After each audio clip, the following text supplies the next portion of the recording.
The chime was innocuous. Just another notification on a Tuesday morning. Sunlight streamed through the bay window of my Palo Alto home office, glinting off the sleek surfaces of the standing desk Henry Finch himself gifted me 5 years ago. A hollow token for the decade and a half of sleepless nights before it. I'd just finished debugging a minor latency issue in the Aegis predictive module, a problem the new innovation team had fumbled for weeks. The solution had come to me while brushing my teeth. Experience. Instinct. Things you can't code into a fresh-faced MBA.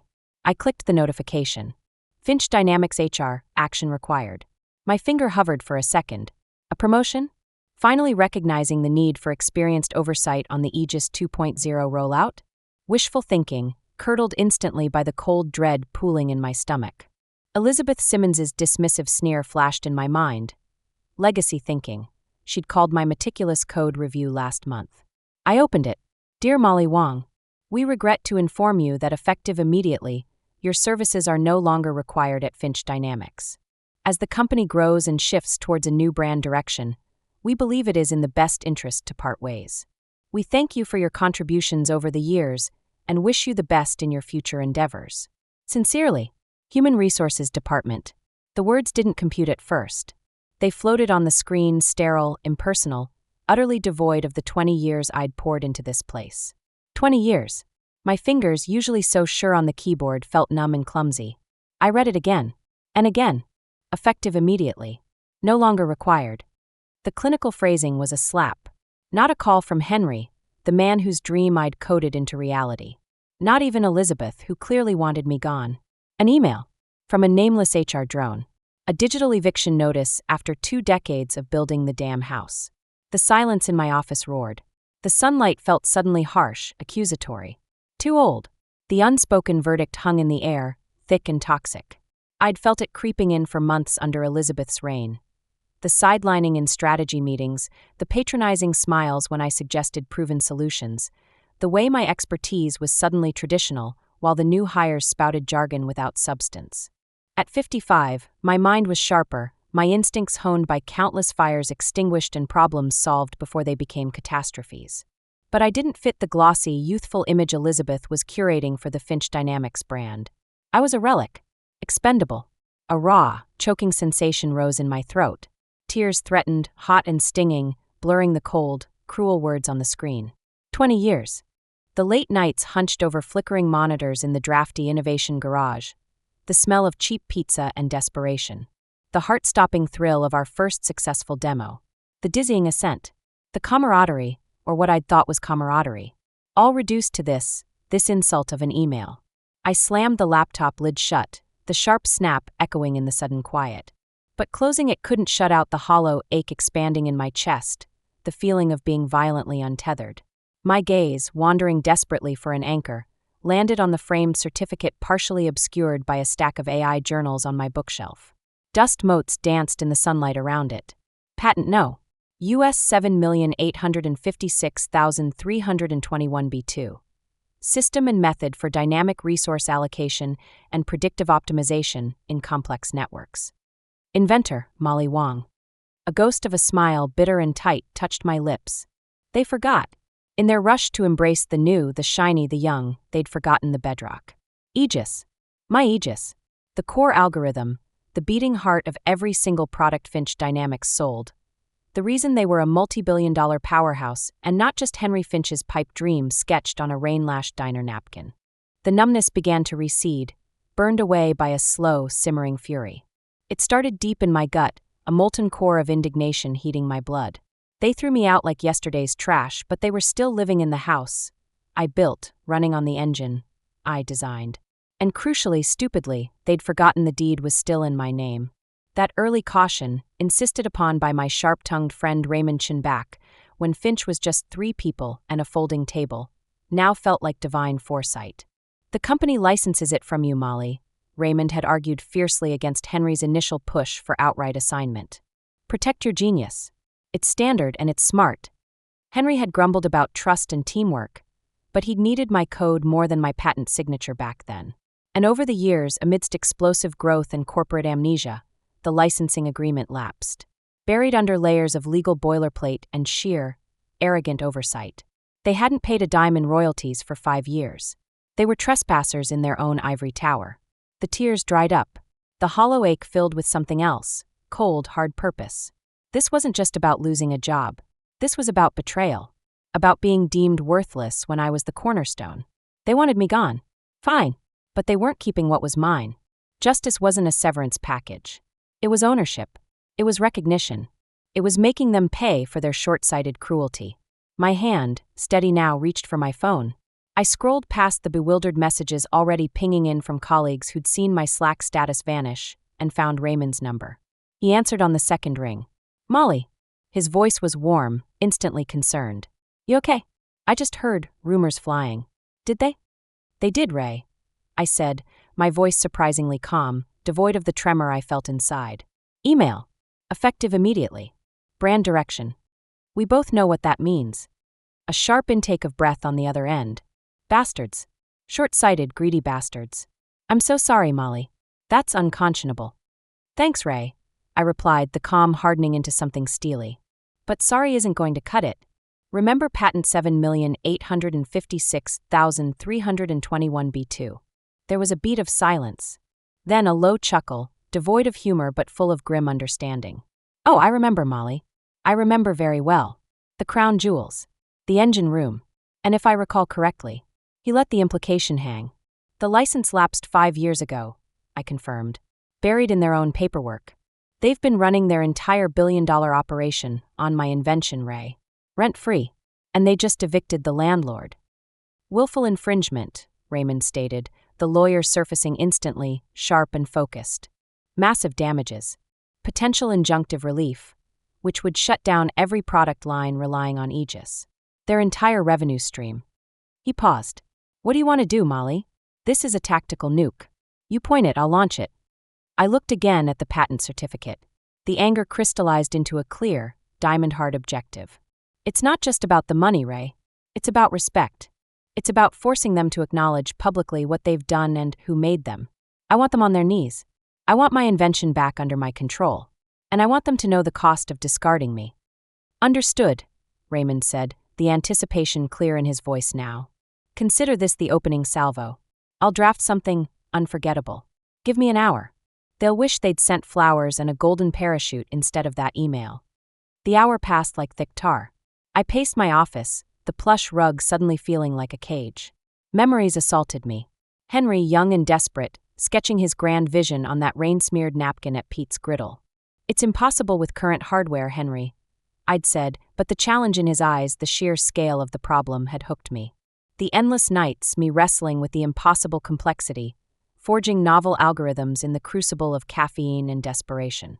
Jason Miller, quiet and brilliant, building the robust infrastructure around my core code. The first demo, the stunned silence of the auto parts executives, then the explosive applause. Henry beaming, taking the credit, calling me his rock. The word tasted like vomit now. Raymond's email arrived, a masterpiece of legal precision wrapped in barbed wire. He'd sent it to Elizabeth Simmons, Henry Finch, the general counsel David Vogel, and the entire board of directors. It laid out the patent number, my incontrovertible ownership, the lapsed license, the 5 years of willful infringement. It detailed the astronomical back royalties owed, calculated at a punitive rate, plus damages. The alternative? Negotiate a new, significantly more expensive perpetual license agreement, and discuss my reinstatement in a position of significant authority commensurate with my role as the inventor and ongoing guardian of the foundational Aegis technology. The demand for a board seat and control over Aegis's future was implicit.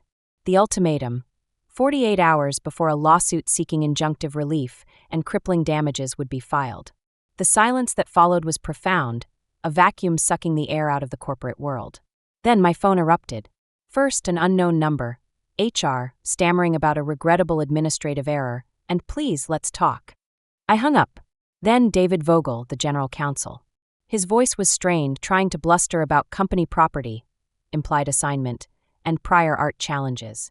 I put him on speakerphone and let Raymond, who had called in, eviscerate his arguments with cold, clinical precision. Vogel's voice grew increasingly shrill, then faded into panicked silence. Finally, Henry. "Molly? Molly, please." His voice was thick, ragged. He sounded like he hadn't slept. "This is insane. A misunderstanding. That email. HR completely overstepped. Elizabeth, she gets passionate, impulsive. We need you, Molly. I need you. Come in. Please. Let's fix this. You're your family. The word family was the final twist of the knife. Family doesn't fire family via email, Henry. I said, my voice icy, devoid of the warmth he probably expected. Family doesn't discard family because they're suddenly inconvenient. You have my terms. The clock is ticking. I ended the call, a strange mix of satisfaction and profound sadness settling over me. The Henry the First knew, the passionate dreamer, felt truly gone, replaced by this desperate executive clinging to his empire. Just as the adrenaline surge began to ebb, leaving me drained, my phone buzzed again. Another unknown number. Instinct made me answer. Molly? It's Jason. Jason Miller. The voice was quiet, hesitant, carrying the weight of years and distance. I hadn't heard it in nearly 8 years. Not since he walked out after a monumental clash with Henry over cutting security corners on a critical Defense Department contract. We'd exchanged sparse, polite holiday cards, nothing more. Jason? Shock momentarily displaced the anger and fatigue. It's been a long time. I heard, he said simply. About the email. About the patent play. A pause. It's bold. Deserved. Another longer pause. He seemed to be gathering courage. Look, Molly. I need to see you. Face to face. It's important. What they did to you is rotten, unforgivable. But it's just the visible crack. The rot goes deep. And I have something. Something that might amplify your position significantly. Intrigue warred with caution. Jason had always been scrupulously honest, almost painfully ethical. That's why he'd left. If he said he had something big. What kind of something, Jason? Not over the phone. No, he confirmed, his voice dropping lower. Not safe. Somewhere discreet. Remember Pete's Griddle? Near the old garage? Tomorrow morning. 10 a.m.? The garage was long gone, replaced by luxury condos, but Pete's Griddle, stubbornly clinging to its formica and grease, remained. A relic like me. All right, Jason. I agreed, the decision feeling strangely inevitable. 10 a.m. I'll be there. Sleep was impossible. The patent was a sword, but Jason's cryptic warning hinted at hidden landmines beneath Finch's gleaming facade. The next morning, the smell of Pete's Griddle, stale coffee, frying bacon, and decades of grill smoke hit me like a wave of nostalgia tinged with dread. Jason sat in the same corner booth he'd favored back in the early days. He looked older, thinner, the gray in his hair more pronounced, deep lines etched around his eyes. He clutched a chipped mug like it was the only solid thing in the world. Thanks for coming, he mumbled as I slid in opposite him. He looked around nervously, his gaze flicking towards the door. Thanks for reaching out, I said, keeping my voice low. What's going on, Jason? What do you have? He leaned forward, his voice dropping to a conspiratorial rasp. After I left, the reason I really left, it wasn't just the security backdoors Henry insisted on for the DoD contract. That was the final straw, yes. But before that, I saw things that didn't add up. Financial things. Ghosts in the ledgers. He pulled a small, unassuming black USB drive from the pocket of his worn jacket and slid it across the sticky table towards me. This contains fragments. Pieces I managed to copy before my access was revoked. Payments routed through shell companies in the Caymans. Invoices to dummy vendors, Nexus Solutions, Horizon Procurement. Massively inflated. Millions, Molly. Disappearing. Vanishing into thin air. I stared at the small plastic rectangle. It looked insignificant, but it felt heavy with menace. When did this start? Jason's mouth tightened into a grim line. Trickles, maybe 6-7 years ago? Right around the time your original licensing agreement would have come up for renewal. Wouldn't it? He raised an eyebrow meaningfully. Coincidence? I doubt it. It was small potatoes then. But under Simmons, it exploded, like a metastasizing cancer. She's not just ambitious, Molly. She's ruthless. And greedy. And Henry. He shook his head, a mixture of disgust and pity. He's either neck-deep in it, or he's chosen willful blindness because the profits looked too good. Vogel, the GC? He's the enabler, the one making the paper trails look legitimate, until you dig deep enough. The implications were staggering. Patent infringement was a civil matter. This was fraud. Securities violations. Potential criminal charges. My stomach churned. Why didn't you go to the authorities? Back then? With what? Jason asked bitterly, a flicker of the old outrage in his eyes. These fragments? Suspicious patterns? Against Finch's army of lawyers? Their connections? They'd have buried me, Molly. Dragged my name through the mud, sued me into oblivion for theft of proprietary data. He looked down at his hands. And I was scared. Still am, frankly. Seeing what they did to you, the sheer casual cruelty. He met my gaze, his own filled with a resolute anger. You've got leverage now. Real, legal, undeniable leverage with the patent. This, he tapped the USB drive, is the detonator. It could blow the whole corrupt structure apart. But Molly, his voice dropped even lower, filled with urgency. Be careful. These people, they didn't get this far by playing nice. If they feel cornered, they won't hesitate to destroy you. Or worse. I picked up the USB drive. It felt cold. Dangerous. Understood, Jason. Thank you. This changes the battlefield. I slipped it into my pocket. It wasn't just about reclaiming Aegis anymore. It was about survival and exposing a festering corruption that went far beyond ageism. The next 36 hours were a blur of tense preparation with Raymond. We pored over the data on the USB drive. Encrypted, thankfully, with a key only Jason knew. Raymond's eyes widened as he saw the scale. This is systemic, Molly. This isn't just cooking the books. This is building an entirely fraudulent kitchen offshore. We extracted enough damning specifics, account numbers, transaction dates, vendor names, to be undeniably credible without revealing Jason's full hand.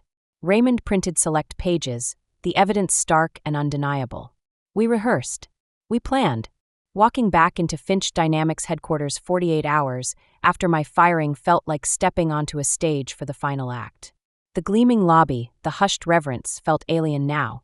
Whispers trailed me like startled birds as I strode towards the executive boardroom, Raymond a pillar of calm certainty at my side.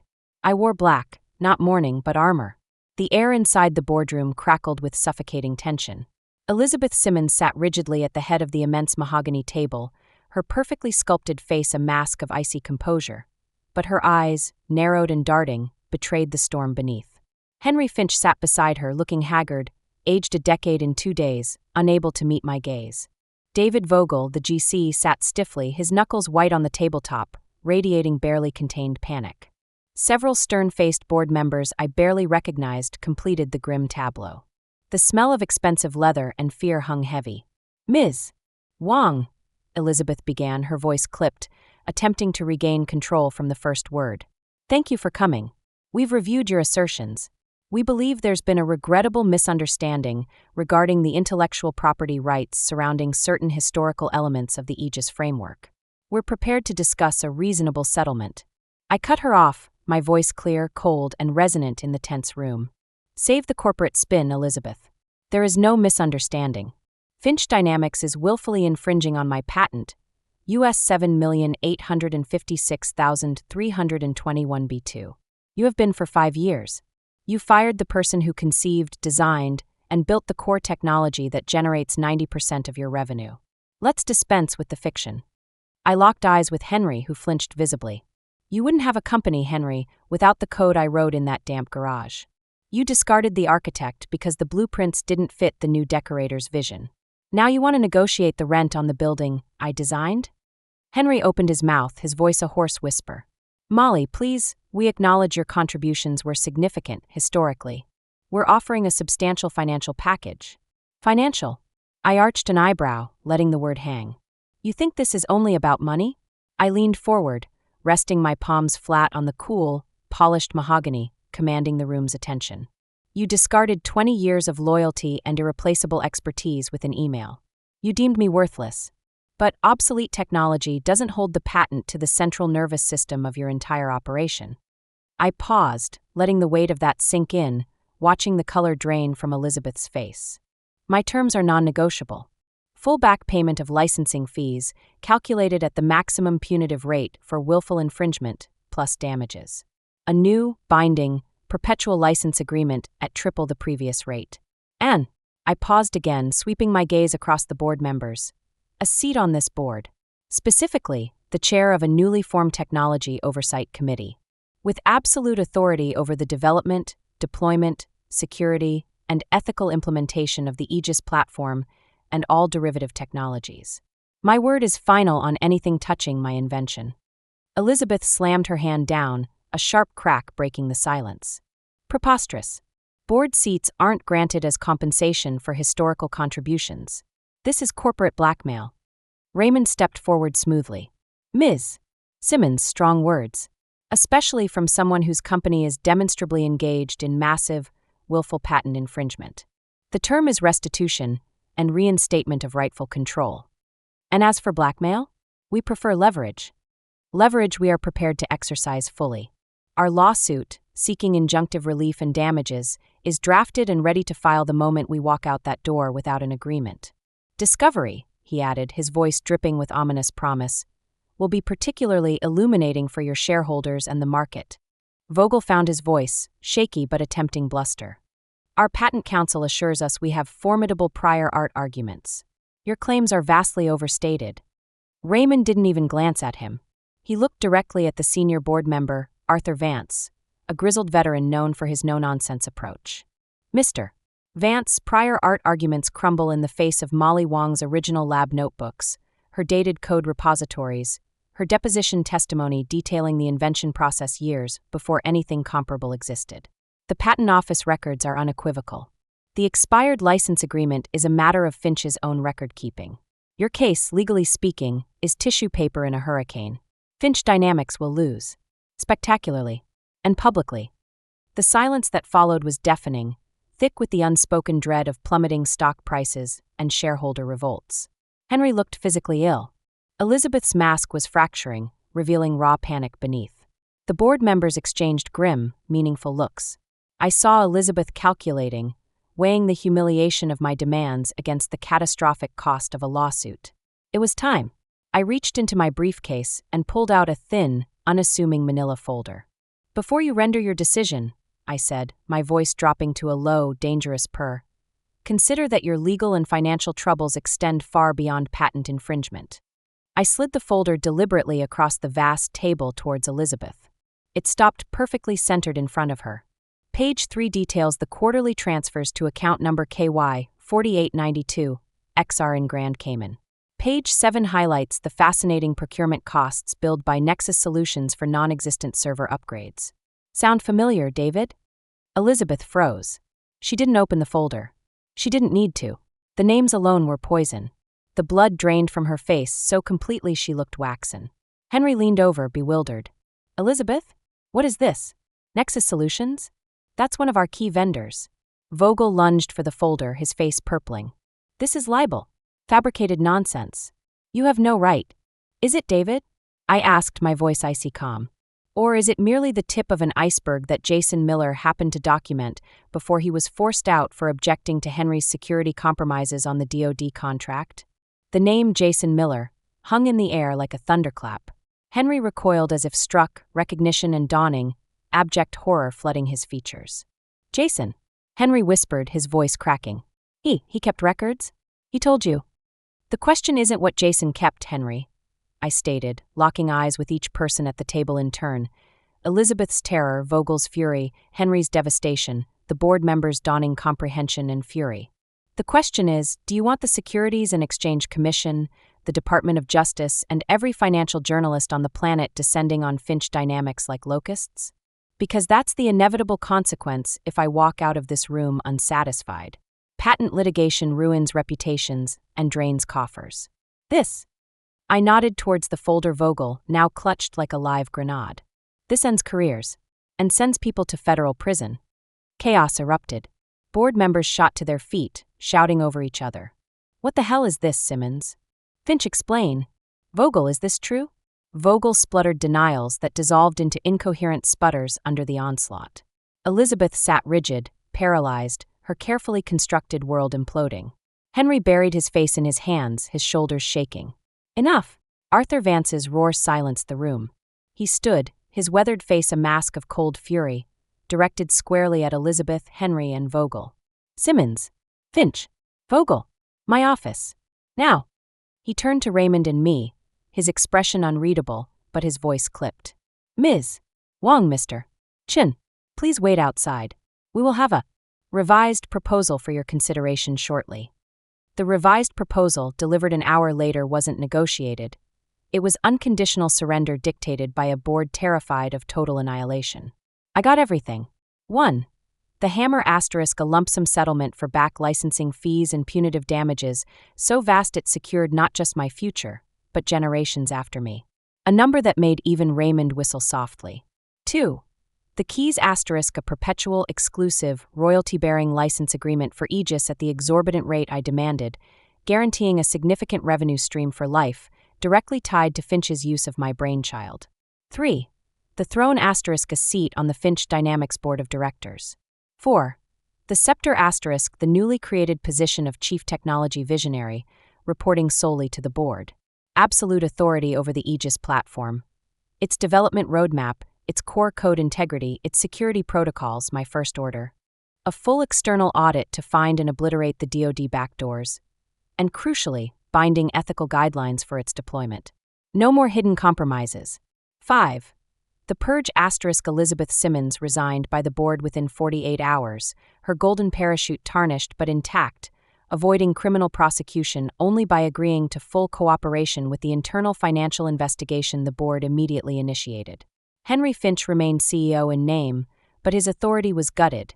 Every major decision required board approval, and my veto power over anything related to Aegis was absolute. David Vogel was fired on the spot, escorted from the building by security. 1 year later, the sunlight streaming into my corner office at Finch Dynamics feels different. Warm. Earned. I'm not an employee, I'm a director. I'm the visionary. The framed patent certificate hangs prominently, no longer obscured. Beside it sits the Tech Pioneer Lifetime Achievement Award I received last month. But the document I'm most focused on is on my screen, the finalized charter for the Dragon Foundation. The name came to me months ago, thinking of my grandmother in Taipei. She'd told me stories of dragons, not monsters but powerful, wise, ancient guardians, symbols of strength, prosperity, and good fortune. Be like the water dragon, Molly, she'd say. Soft, adaptable, but with hidden currents of immense power. The foundation embodies that. Funded significantly by my Finch settlement and a dedicated percentage of the ongoing Aegis royalties, its mission is threefold. 1. Igniting Sparks asterisk, funding comprehensive STEM education programs specifically targeted at underprivileged girls, igniting the passion for code and creation I found so late. 2. Honoring Wisdom asterisk, providing advocacy, legal support, and cutting-edge retraining programs for older tech workers facing the insidious scourge of ageism. No one should feel discarded like I was. 3. Guarding the future asterisk, developing and promoting rigorous ethical frameworks and open-source tools for algorithmic transparency and accountability. Ensuring the power of technology like Aegis is harnessed responsibly, never hidden behind corporate greed or government overreach. A soft knock interrupts my thoughts. Priya Sharma, a brilliant young engineer who was one of the few who openly protested my firing, stands at the door. Her eyes hold respect, not pity. Ms. Wang, the team is ready for the Aegis 2.0 security architecture review whenever you are. I smile, a genuine one this time. Lead the way, Priya. As we walk down the corridor, the atmosphere is palpably different. The hushed reverence is replaced by a buzz of focused energy. Employees look at me, some with awe, some with respect, some perhaps with a little fear, but all with an understanding of the power residing in quiet experience. I haven't just reclaimed my legacy. I've reshaped the entire landscape of the company that tried to erase me. The foundation ensures that legacy extends far beyond these walls, protecting and empowering others who might be overlooked. The victory wasn't just about forcing an apology or securing a payout.